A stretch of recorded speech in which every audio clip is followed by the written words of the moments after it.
welcome back to another Film Geek Movie review. In just a bit, I am off to check out the new horror film, The Exorcism. So what's the story of this film? Well, it tells the story of a troubled actor who's hired to take over the role of a priest in an exorcism film, and then weird shit starts to happen. This film is starring Russell Crowe and is directed by Joshua John Miller. And Joshua John Miller is the son of Jason Miller, who starred in the original Exorcist film. And if you know your horror history, then you know that The Exorcist had all sorts of weird shit happen on the set of the making of that film.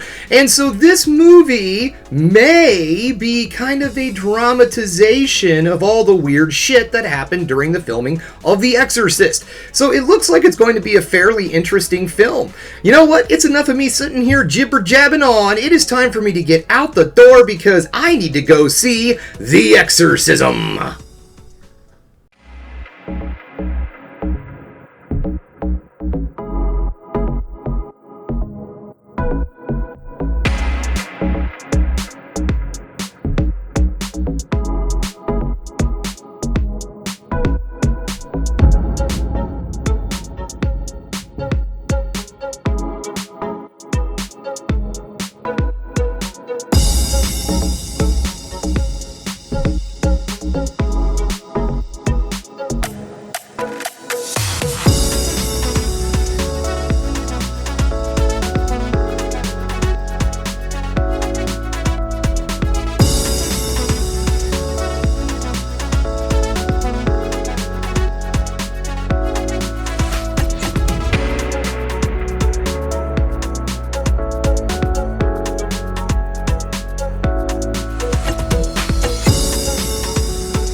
Welcome back, just getting home, and guys, this movie sucked. I mean, it was not a very good film at all, and I never start this off that way. I normally go like, it was okay, it wasn't the greatest, but you know, this movie was just an incoherent freaking mess. So let's get this started, shall we? We're going to get things started with the negatives, then move into what might be positives to end the video on a somewhat high note.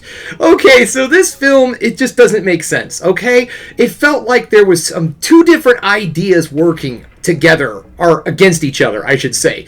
The film feels like it's going to be an intense character study about a out-of-work actor who is addicted to substances, and he's trying to build himself back up in Hollywood, and also rebuild the relationship between he and his daughter. And there seemed like there was going to be some good stuff in the very beginning of this film. And I want to say for the first 45 minutes of this movie, I was slightly intrigued on where things were going, and not in a confused where things are going. I kind of felt like they were going to completely give up on the whole idea of this film being about possession, because it feels like it's going to be more about possession as an allegory for addiction, and the film was doing an okay job, if not a very slow meandering job of developing that story, but they never really flesh out the trauma that the main character played by Russell Crowe is witnessing. It just seems like they gave him a hodgepodge of stuff. They're like, in the film, they give him some trauma that had to do with his childhood as being an altar boy, which was just really kind of pointless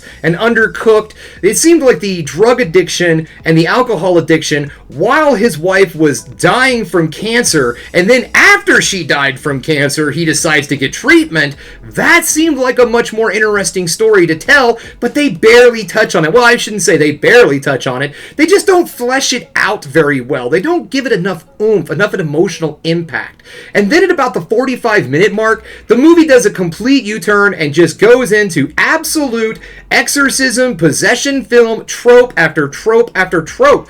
This movie has absolutely nothing that you haven't seen before in a exorcism film, except for, of course, there's nobody climbing on ceilings. I honestly thought for a little bit there that somebody was going to climb across the ceiling, but it never happens. It just kind of seems like it's going to go that route, but it just like, you know what? We're going to keep this grounded a little bit.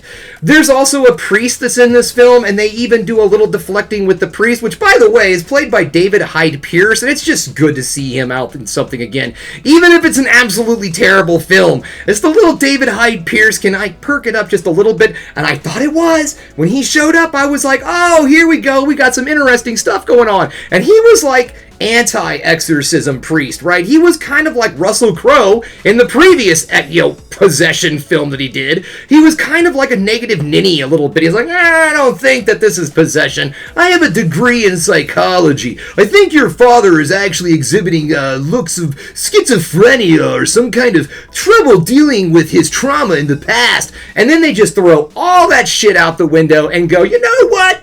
Monster movie. We haven't heard from that pesky old demon in a while, and then everything becomes a demon possession film, and it's just boring and pointless, and you had something good there, but you didn't stick your fingers in there deep enough and really flesh out all that stuff. You just go, you know what?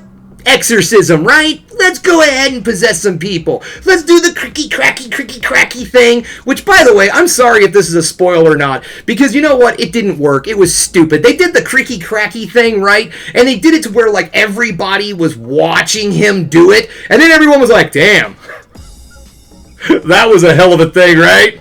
Yeah? You see that cricky cracky? Like, he bent his whole back backwards, you know? And then it was just like, yeah, he was okay. Yeah, weird. Fucking CGI, right? I mean, Jesus Christ, like, nobody was fazed by the entire event. This film just felt like it was during the writers and actors strike, and maybe the movie was only like halfway done, and then boom, they had to stop, and then they were like, oh, hey, let's get back into filming. By the way, we've got some reshoots for you. There's an intro that's done to this film also that explains what happens to the previous actor, and it didn't even feel like it fits there. It seriously felt like they were like, God damn, we sure didn't explain much about that previous actor. We really need to show what happened to him. Let's put it at the very beginning of the movie.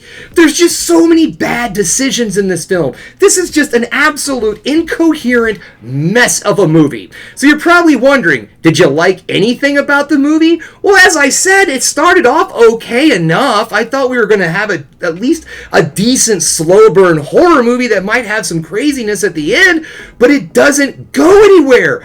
The pacing of this film was absolutely horrendous. You're bored out of your mind for at least a good 30-40 minutes at the beginning of this film, and then when it finally starts picking up, it doesn't go anywhere. It doesn't go anywhere different or unique, so it just loses you. And I thought I was in the positives. Hold on.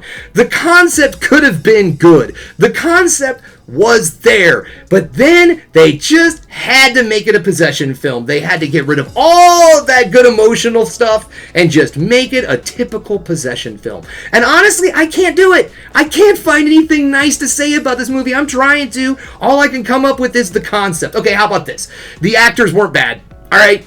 They were handed a terrible script. Everybody in the movie tries to do their best with what they have. They try to do a decent movie, and in that case, at least they kept it entertaining. At least the actors gave us something. But other than that, story-wise, execution, pacing, everything about this film is just a waste of your goddamn time. And that's how I'm going to end this. This movie is the first one. You know what?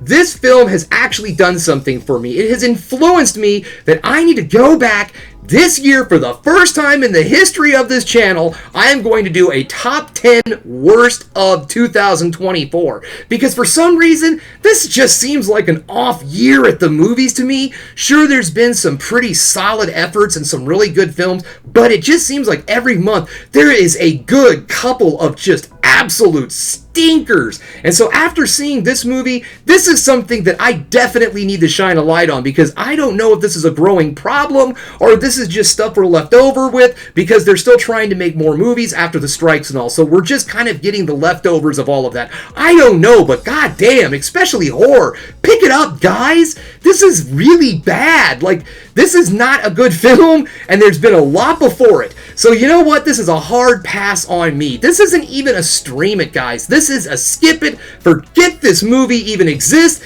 kill it with fucking fire. Alright guys, that's all I have for you today. Thanks again for checking out the Film Geek. If you liked what I saw, if you liked what you saw here today, go ahead and subscribe to the channel, ring that bell for notifications, and I did the thumbs up too early. Give me the old thumbs up so I know you like what you're seeing. And if there's one more thing you can do, folks, that is keep watching movies, even the bad ones. You know I'm gonna.